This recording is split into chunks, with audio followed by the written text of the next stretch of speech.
My main aim is to discuss this topic more from an academic perspective, uh, and then see what the Baha'i writings say about the topic, the question of tariff, which is very hot issue these days globally.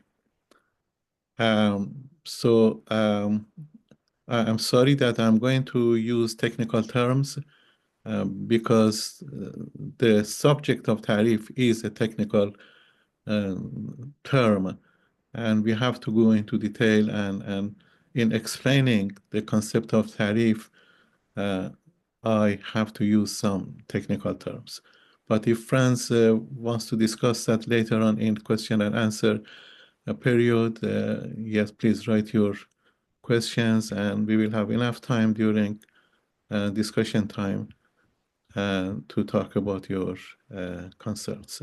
I'm going to share my PowerPoint with you. From there, we start.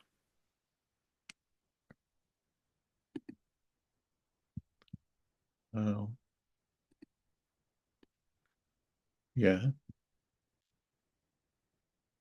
Can you see that, Behtocht? Yes, all well. Okay, wonderful. So, friends, my talk for this subject includes the following 5 sections, and of course, each section will be discussed very briefly. The history of tariff will be there, some of the concepts and definition of a tariff, and then the question of tariffs and weak economies, and also we discuss briefly the question of tariff and an ideal globalization, and at the end we discuss the Baha'i view on tariff. It is important to know the history of tariff, very interesting part of this discussion. The history of tariffs is deeply tied to the development of international trade. In fact, when we talk tariff, that means directly related to international trade, and we know international trade is import and export. Its history can be discussed under several categories, and I discussed that very briefly for each one. One is during the ancient civilization. Tariff existed in trade-based areas like in Egypt, in Greece, and Rome. They were often used as custom duties to generate revenue and control trade. Then we come to Middle Ages. Tariffs were more about local power. For example, during 16th to 18th century, countries like Britain, like France and Spain imposed high tariff to protect their domestic industries and expand colonial dominance. Then we come to Industrial Revolution and protectionism, particularly in 19th century. Countries like Britain wanted to protect their own economies. With the rise of manufacturing, tariffs were used to protect the economy from foreign competition. Then we come to during the Great Depression, which is especially 1930s to 40s. There were serious economic problems. For example, in Britain, unemployment and inflation increased to 25%, and economic growth declined significantly. Similar condition was in the USA, and as a solution to the problem, the US and the UK raised tariff to record levels. This approach caused tariff war and led worsening the depression during 1930s and 40s. And then we come to global economic liberation, which is basically started 1947. And recognizing the danger of protectionism, the world moved towards trade liberalization, starting with GATT, General Agreement for Tariff and Trade, which was later on replaced by WTO, World Trade Organization, in 1995. These institutions work to reduce tariffs and trade barriers globally. Regional trade blocs like the EU and USMCA, which stands for USA and Mexico and Canada, and in other areas, are further promoting free trade among members. And then in 21st century, we are witnessing new protectionism and trade wars. While global tariff had decreased overall, but the global financial crisis in 2010 led some countries return to protectionism. For example, US-China trade war in 2018 to 2020, both sides imposed tariffs on hundreds of billions of dollars in goods and services.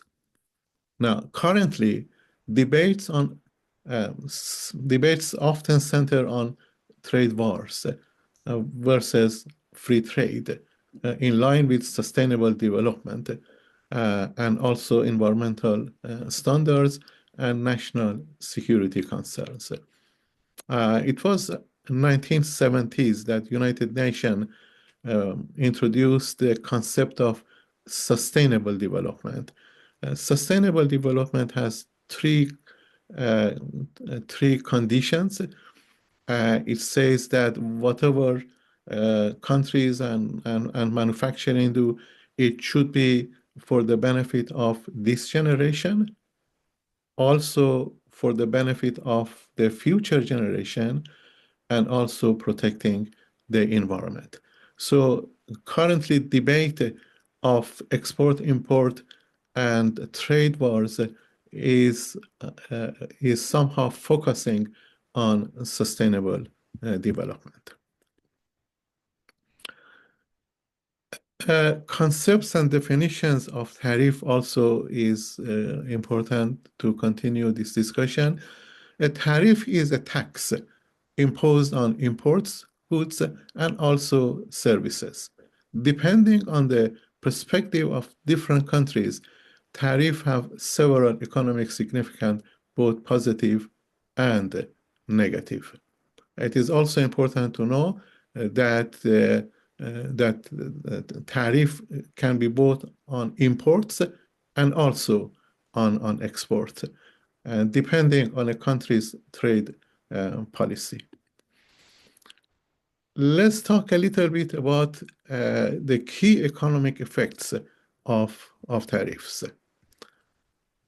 Governments usually impose tariffs to generate revenue, especially in countries with limited sources of taxation. Tariffs protected local industries by making import goods more expensive, reducing competition from foreign producers. This helps local businesses grow and maintain jobs, particularly in industries that are vulnerable to foreign competition. Consumers face higher prices as imported goods become more expensive. Domestic producers might also raise their prices due to reduced competition. Countries affected by tariff may retaliate with their own tariffs, leading to trade wars. This is happening even right now, as we know, with the US imposing tariffs on other countries. This can reduce global trade, harm economic growth, and disrupt supply chains. High tariffs encourage local producers and investment in domestic industries. They may also lead to development of substitute products, reducing dependence on foreign goods.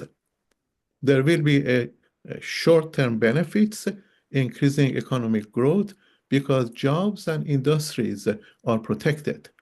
However, the long-term effect may slow economic growth if tariffs reduce trade with other countries and reduce investment. There is a statement by some experts, and they say that a weak economy needs to protect itself. However, a strong economy should help the weaker economies. Let me explain this further. This view aligns closely with a sound development and a moral vision. A weak economy needs to be protected and need to protect itself. And tariffs are a tool for doing so. This is economically right and morally acceptable. But why should strong economies support weak economies? This is also economically right and morally acceptable, especially in a world of interconnected markets and widening inequality. It acknowledges that different economies are at different stages of development. So protection for weak economy is practically a path to growth because developing nations face significant structural disadvantages, such as underdeveloped industries, lack of infrastructure, limited access to technology, shortage of capital investment, and often a history of colonization and exploitation. In such a condition, bringing domestic industries to global competition would be too early and may lead to stagnation, dependency, and even a total collapse. Therefore, temporary protective measures such as tariff or even substitutes can be crucial. In economics, it is known as the infant industry argument. It means young industries need shelter and protection until they become strong enough to compete. Like South Korea in the 20th century and even the United States in the 19th century. These countries and many more used strategic protectionism to nurture their industries. Today, they are global leaders in manufacturing and technology. I can use the analogy of a child born as an infant, vulnerable and weak. This child needs lots of care and protection until the child becomes strong and independent. However, protection must be temporary, targeted, and accompanied by investment in education, infrastructure, and institutional reform. When done right, it can be a bridge to genuine self-sufficiency and global competitiveness. So the responsibility of strong economies is moving from competition to cooperation. Developed economies with advanced industries and global influence have both the capacity and responsibility to support weaker economies. Strongest nations benefit from a stable global system in which more countries are prosperous, peaceful, and productive. But how can strong economies help weaker economy? A few suggestions are given here. Opening their markets to exports from developing nations, providing fair trade agreement with the developing countries, and investing in infrastructure, knowledge, and technology in the weaker economies. One example is the European Union policy of everything but arms initiative, which allow least developed countries tariff-free access for most goods. Such programs empower weaker economies to grow through trade rather than become dependent. Helping weaker economies is also a smart long-term strategy. developing countries become prosperous and stable, they reduce mass migration and global economic volatility. A growing middle class globally also represent new markets for the developed economies. So helping developing economy by developed economy is good for both developed economy and developing economy in the long run. Another view is that protectionism is helpful at the earliest stages of economic development. Protectionism refers to economic policies that protect domestic industries from foreign competition, like tariffs, and also substitutes. So it's subsidies, not substitutes, subsidies. Sometimes tariffs can be used to protect local industries, and sometimes subsidies by government or international organization to protect the local manufacturers. However, excessive protectionism can harm economies in the long run. Many experts agree that a limited and strategic use of protectionist policies can be helpful during the early stages of economic development.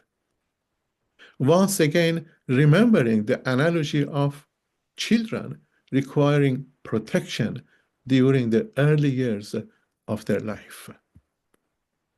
Let me explain this further. Many countries, including the new developed economies, there are 5 of them in this category: South Korea, Taiwan, Singapore, Malaysia, and Indonesia. Lack competitive industries at the beginning of their industrialization. Without protection, their small and young businesses, called again infant industries, may be unable to survive against well-established foreign nations and companies. By imposing tariffs on imports, a government can give its local industries time to grow stronger, improve efficiency, and gain experience.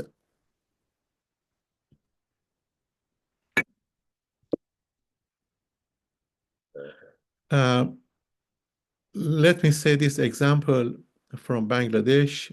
While I was there myself, and I visited this garment factory, and the cost of this swimming suit, including material and labor, is less than $1.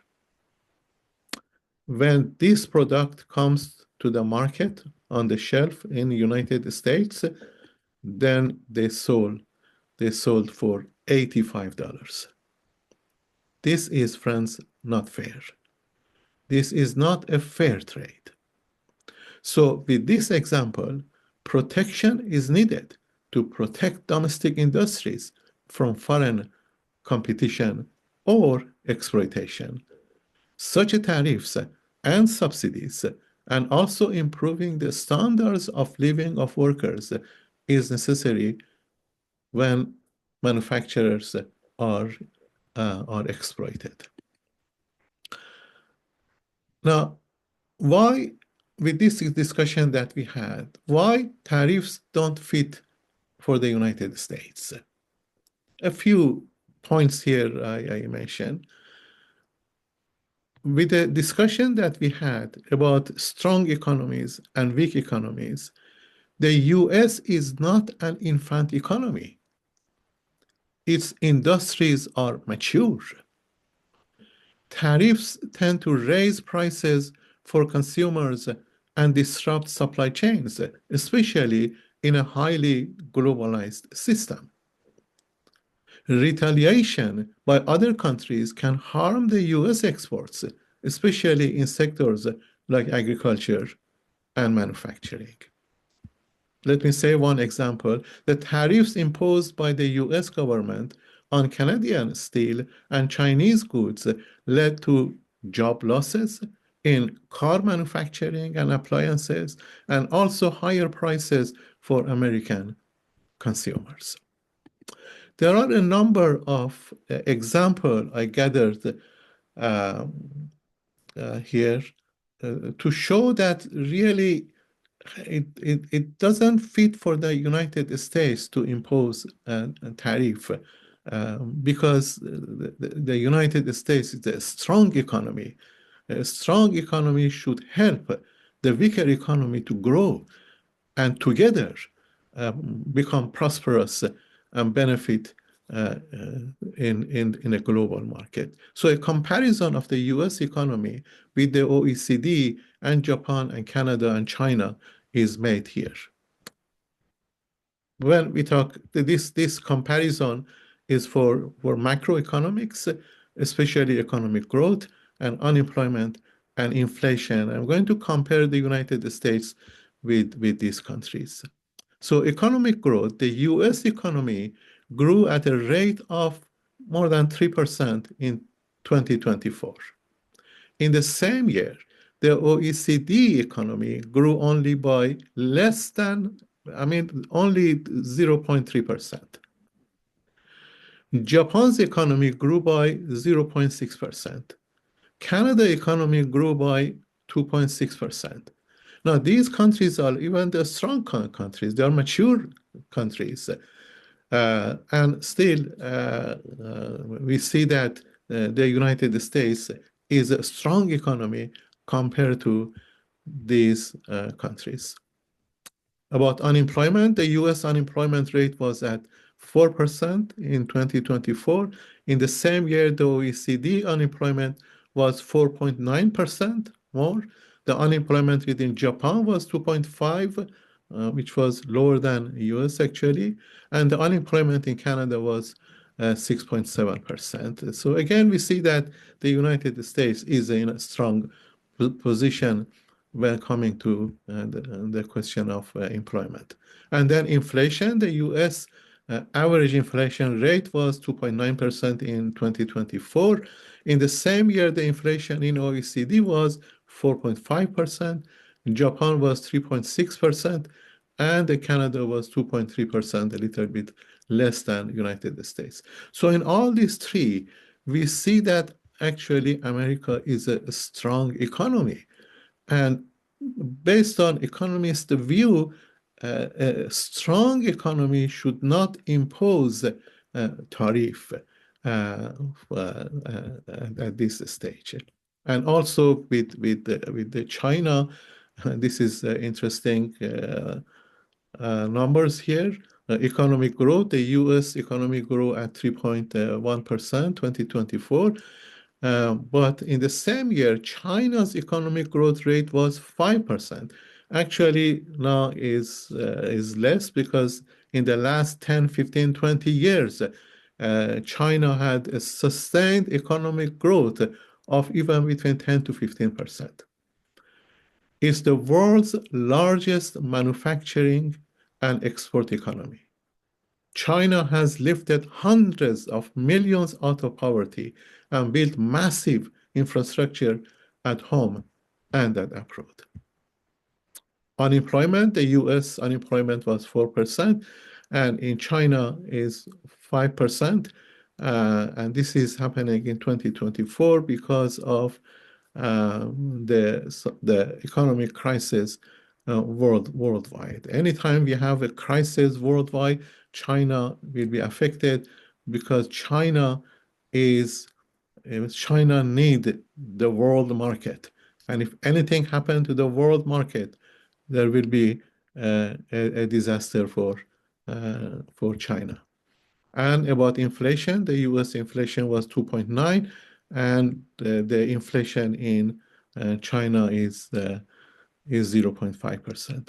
So we see that here compared to United States, China is in good position, strong globally. This is the question for discussion if friends wants to answer this question. By this analysis that we had in this slide, which country is economically superior? the United States or China? And I'd like to know your view during the discussion period.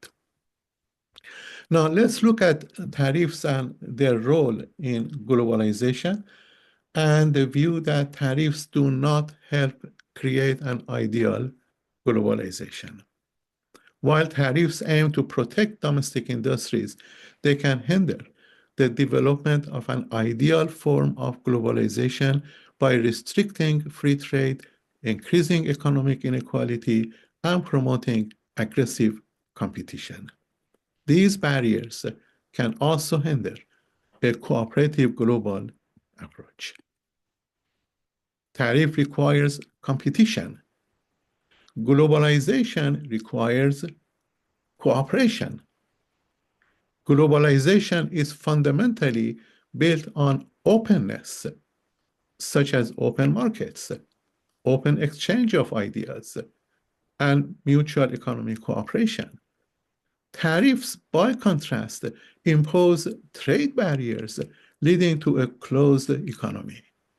Therefore, tariffs are based on competition, while globalization depends on cooperation. As was said earlier, tariffs are based on the idea of competition.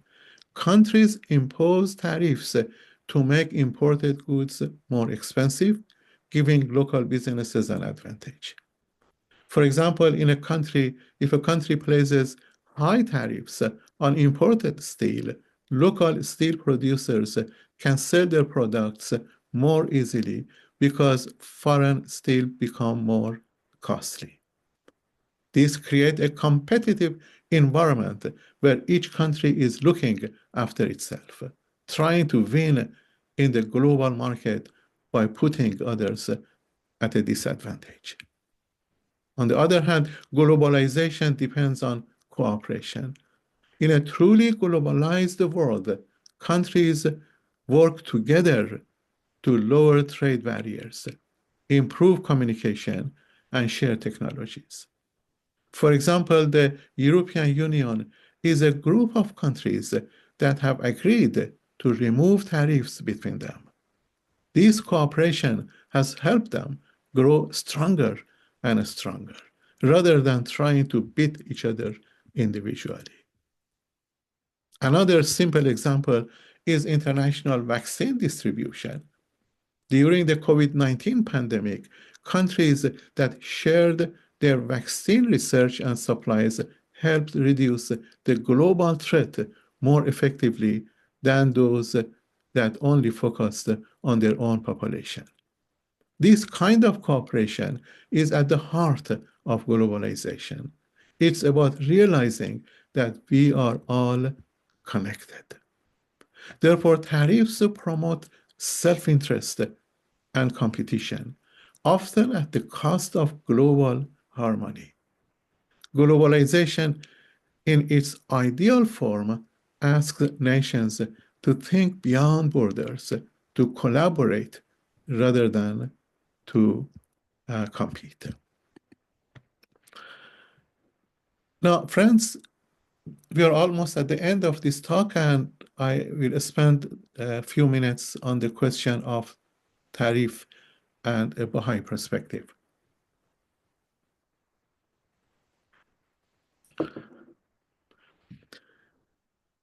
Let me first say that it is important to note that the Baha'i faith is not an economic system. And the founders of this faith never claimed to be experts in economics. The Baha'i teachings provide a spiritual solution to economic problems. The central figures of the Baha'i faith have provided several principles that can be used as guidelines to help future economists develop the components of a just, universal, and flexible economic system. Shoghi Effendi, the guardian of the Baha'i faith, states, and I quote, that a narrow and brutal nationalism, which the post-war theory of self-determination has served to reinforce, has been chiefly responsible for the policy of high and prohibitive tariffs, so injurious to the healthy flow of international trade and to the mechanism of international finance, is a fact which few would venture to dispute. End of the quote. Friends, this statement of Shoghi Effendi is a critique of a form of nationalism that is aggressive and self-serving, emphasizing national interest over international cooperation. According to this statement, nationalism led countries to adopt protectionist trade policies, such as excessive high tariffs. These policies aimed at protecting national industries, but restricted international trade and created economic barriers between nations. Protectionism, driven by nationalism, which was mainly adopted during the Great Depression, 1930s to 40s, damaged the global economy. It disrupted the natural flow of goods and services and capital, making economic cooperation and financial stability more difficult. We should note that this statement of Shoghi Effendi was written in 1936 during the Great Depression.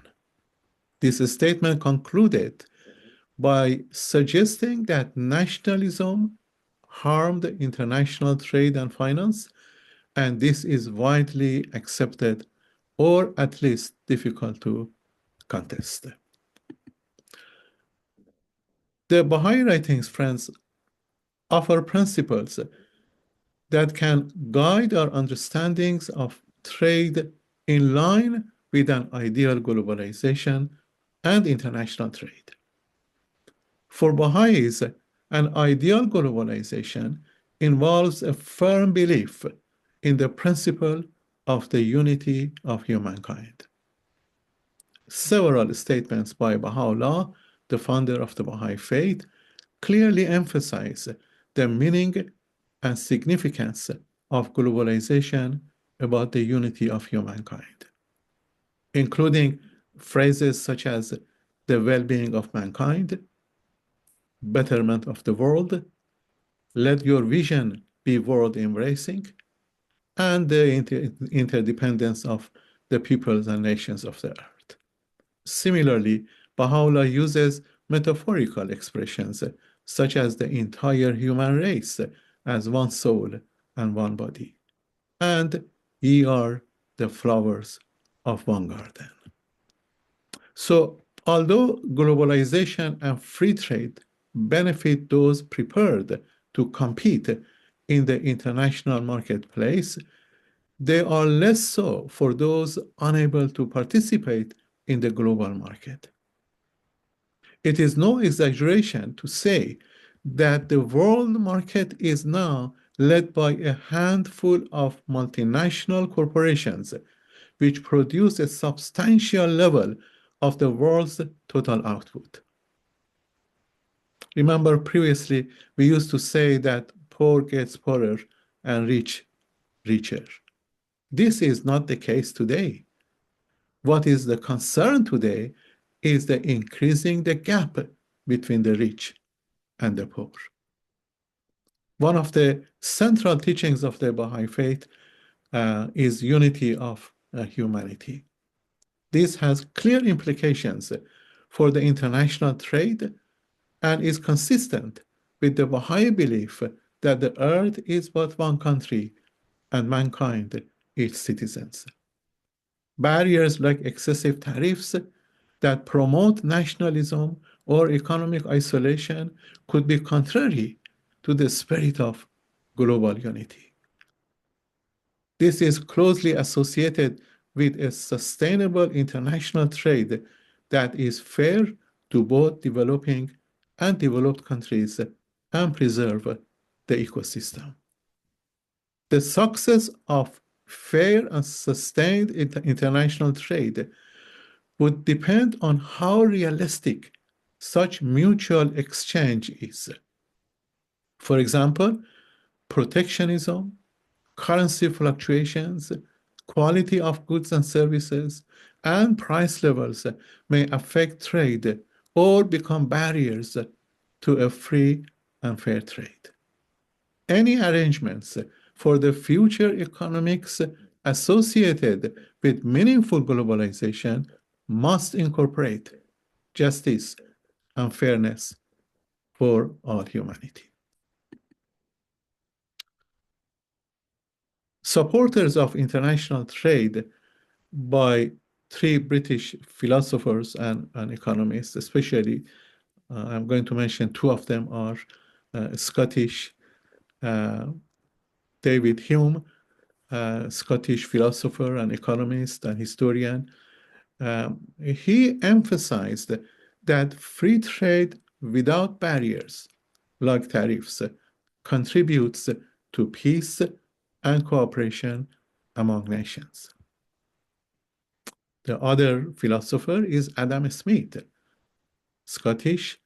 Adam Smith, as you know, is the father of modern economics. He is the father, he is the founder of microeconomics. He is the father and founder of modern economics, and he is also the founder of classical economics. And I have his book here, The Wealth of Nations, is a 1,000 pages of of, uh, of modern economics and talking about the market from a scientific perspective. So he believed that free trade increases productivity and wealth by allowing countries to focus on their strengths. He argued that trade barriers, again, like tariffs, protect inefficient industries and reduce overall national wealth. And John Maynard Keynes, a British economist, supported trade as a driver of growth, but proposed a managed form of free trade to prevent crisis. Now, earlier I said that Adam Smith is the father of modern economics. Among economists, it is said that if economics has a father, therefore it should also have a mother. So among economists, we say that John Maynard Keynes is the mother of modern economics. So the modern economics has a father, has mother, both British, Adam Smith and John Maynard Keynes. Now, in relation to international trade, in The Secret of Divine Civilization, again, this book with only 130 pages, and I believe that this is the guide for future economists to design an economic system that is fair, that is just, that is universal, and that is flexible. In The Secret of Divine Civilization, Abdul Baha strongly urges Iranians to look to the expansion of trade with the nations of the East and the West, develop natural resources, and increase the wealth of the nation. This is significant because traditionally, developed countries and multinational corporations have often viewed developing countries as a source of cheap natural resources to be utilized in producing products. The focus has now shifted as several developing countries employ advanced technology and know-how. So the movement of manufacturing to the developing world has allowed them to enhance their comparative advantage and achieve relative prosperity. And at the end, friends, if dear Bertocht introduced some of my books, these are the books that are available in Amazon. The principles of spiritual economics is basically a compilation. There are more than 700 passages from the Baha'i writings on the subject of economics and uh, and issues close to that subject. Economics and the Baha'i faith is about Baha'i principles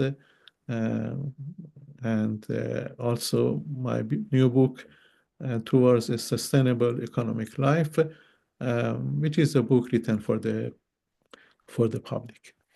Well, thank you very much, and now Behtucht, I am done. I'm going to stop. Thank you very much, indeed, Dr. Badee. I'm sure the audience will be reflecting on your talks, and will be a discussion and question time.